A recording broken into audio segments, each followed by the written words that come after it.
He's the incredible man with the revolving head. Part human, part owl.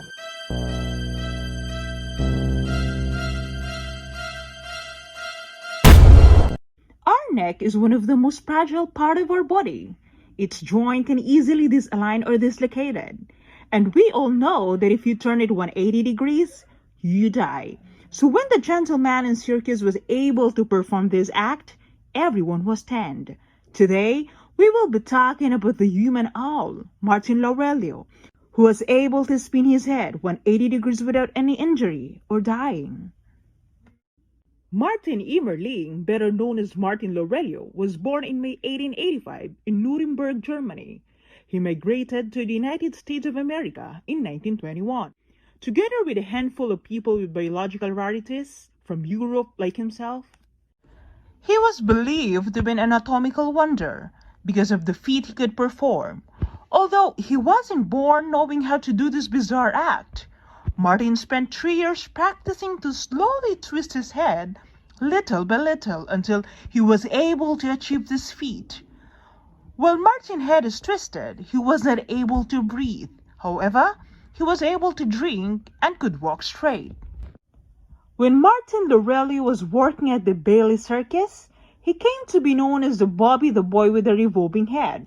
He was also believed to have worked at the Hubert's Museum in New York City and Ripley's Believe It or Not auditoriums. In 1930s, Martin managed to attract massive crowds. Other than being able to rotate his head, Martin was also known for training animals, particularly cats and dogs, to perform acrobatics. One of his famous acts was one where 2 cats were made to wear gloves and would box each other.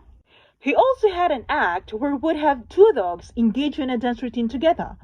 Martin also had a dog named Frisco who had been trained to walk only on his hind legs like a human, and it could even smoke cigars while carrying an umbrella.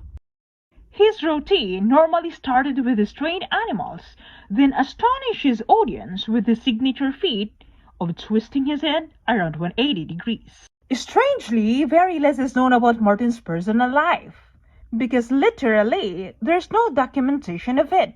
However, it's known that he abandoned his wife, and she had lodged a complaint against him. His last recorded appearance was on the show You Asked for It on March 24, 1952. He died on a heart attack in 1955 at the age of 70. So that's the story of the human owl, Martin Laurello. And if you enjoyed the video, please hit the like button and subscribe if you want to watch more stories.